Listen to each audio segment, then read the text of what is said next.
Okay, so the first thing that we want to go into when we're talking about the 40-yard dash is going to be the setup and making sure that you're getting yourself in a good position to make sure you're going to be able to run a fast 40-yard dash. So we have the line here. What is a good general rule of thumb is, and I'm going to go over a couple different ideas when it comes to getting yourself set up. I would say the most important thing is you want to be comfortable with your start. When I was growing up, I was always told to really crowd this line to make it so you're not taking too many steps when it comes to running the 40, right? So the concept is the closer my front foot is to the line, then I won't have to take as many steps when running the 40. That could end up being true, sometimes not true. What ends up happening when you have your foot a little bit too crowded here is you'll end up potentially not getting very much force just because you have to be so straight up with this leg here, right? So this leg has to be really straight for me to be able to go, and I could lack the ability to have very much ankle range of motion, which would make it so then I wouldn't have a very good push off there. When I'm getting set up, what I commonly tell people is you want to be about a foot behind the setup line. Okay, so I'm going to go about right here, and then when I put my knee down, okay, if my knee's even with my toe, then that's where I want that back foot to be.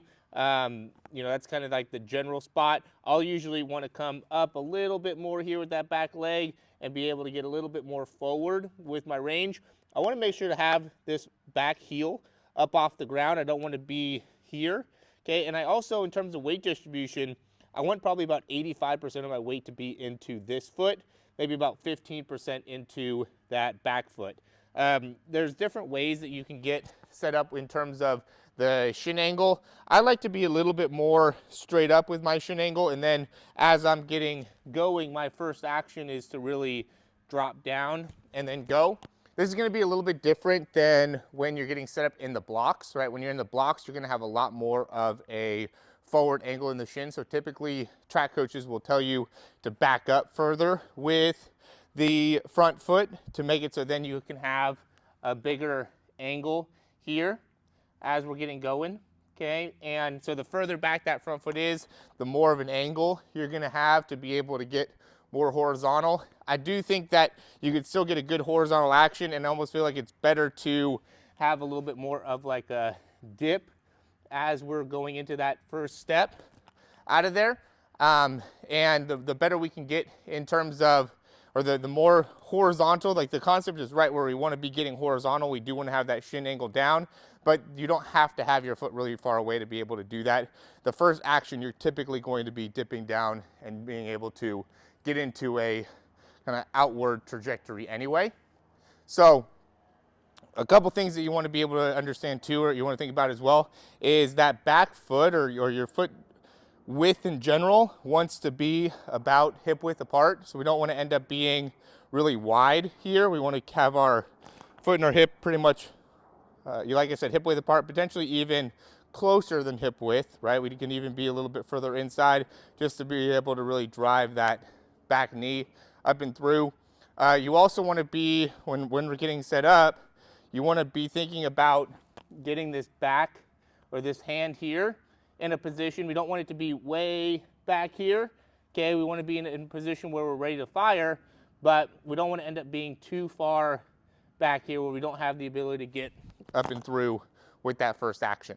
Okay, now just a general rule of thumb when we're getting set up. Okay, we want to be aware of the back foot. Really, the back foot is where we're going to end up getting the distance from, right? So we don't want to end up having that back foot too far back behind the front foot. So just to get into some common mistakes, one of the most common mistakes that I'll see is people will get really far back with this back foot, and that makes it so then we end up having like a flat back position. Okay, we don't want to end up being in a flat back or having the foot too far back behind, or like I said before, we don't want to have this front heel flat against the ground. We want to be getting this back foot up pretty close, slightly behind the heel of the front foot. Okay, we want to have a good amount of our weight leaning forward. Okay, so again, I have about 85% of my weight on this foot, and then about 15% of my weight on the back foot. I want to be able to keep my hips high, keep that chin tucked. Okay, and then the first action is going to be driving through with the hip or with the hand as I want to get my hips forward. I'm going to get more into that first step in the next video, but just to give you an idea for the setup and some common mistakes that we'll see. Another one that I'll see, and this isn't as common, but I see a lot of times people want to go same arm forward as the leg that's forward. That's obviously wrong. We want to be opposite here, but that's just another thing to be considering is if you're, you know, for me, I'm right-handed, so my right foot's back. I really drive well off of that left foot, okay? Depending on what's more comfortable for you, we'll be able to determine which one of your feet are going to end up being forward. But whatever foot is forward, left foot forward, then the right hand is going to be the hand on the ground, vice versa if you have your right foot forward. So those are some basics for how to set up. Hope you liked the video.